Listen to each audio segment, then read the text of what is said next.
Who can say what she intends if she gets you to go to her house? But forcing you to do something cannot be right. It is not Finbar's wish that you should live with her, and deep down it doesn't seem to be your wish either, or you wouldn't have struggled so hard to stay here. I was silent for a few moments, humbled by my own folly. I like it here, I said, and I love you.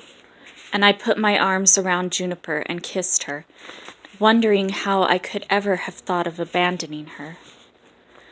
Now we must see what became of the summoning stone, and then we will get some supper, said Juniper, rising. She went out to the steps and then called to me. The stone was still lying where Coleman had left it the day before. Pick it up, wise child. We will take Tilly and go to the bottomless lake.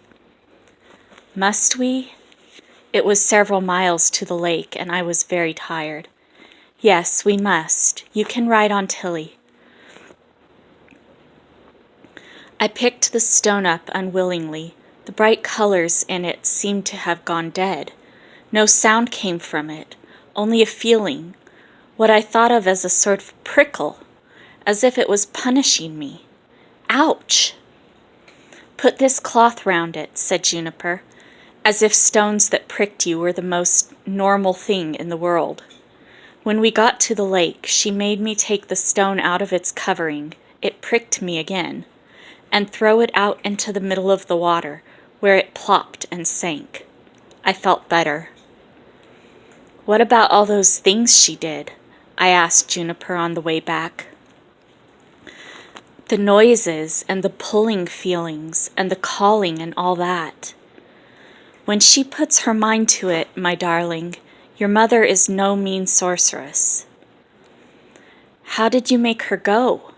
I remembered the raised voices out in the garden. I told her to. She was on my ground, you see, where my power was stronger.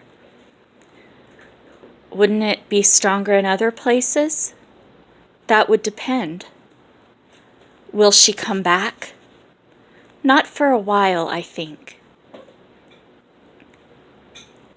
I was silent then, pondering on Juniper's answers. Suddenly, far away across the moor, I could see a running horse. Bran! I gasped. The pony was coming nearer to us, but running in great circles like a mad thing. Juniper stood quite still as if concentrating very hard. I stood beside her, and we must have waited half an hour while Bran galloped around us. Eventually he reached us, but with his eyes rolling and his mouth frothing. Don't touch him, Juniper said. As if affected by Juniper's stillness, Bran now stood still, his breath coming in great sobbing heaves. When he had quietened a little, Juniper began saying something in a foreign language. Then, while Bran's head sunk lower and lower, she began to walk around him widdershins, signaling me to do the same, all the while reciting. For perhaps an hour she performed this ritual, occasionally making little signs with her hands.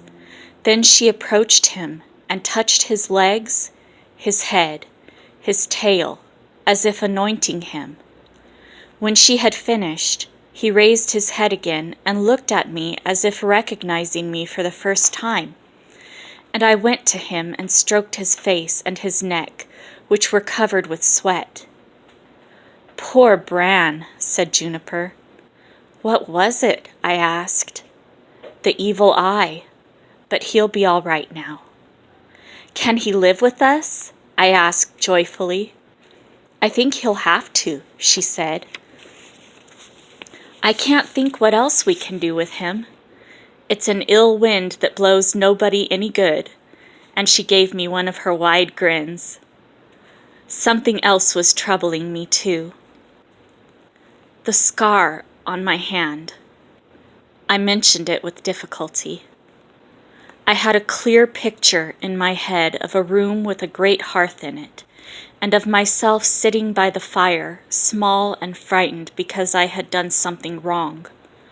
Then Maeve, who was as tall as a giantess in my imagining, had picked up the poker, which was still hot from the fire, and struck me with it on the palm of my hand.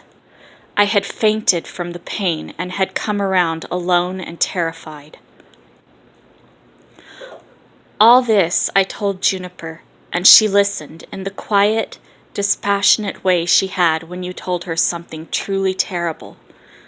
It was as if she was joining things together in her mind, making some act of love and healing where otherwise all was violence and despair. She took my hand and gently unfolded the fingers so that the scar was exposed, and it was as if she took up the whole dreadful incident in her worn, loving hands. She didn't love me, I said, the tears pouring down my cheeks. I think she did, Juniper replied, as much as she loved anybody. People who can't show love in any other way sometimes do it by hurting people. I knew that she was making me a generous gift, the gift of a mother who was not all bad.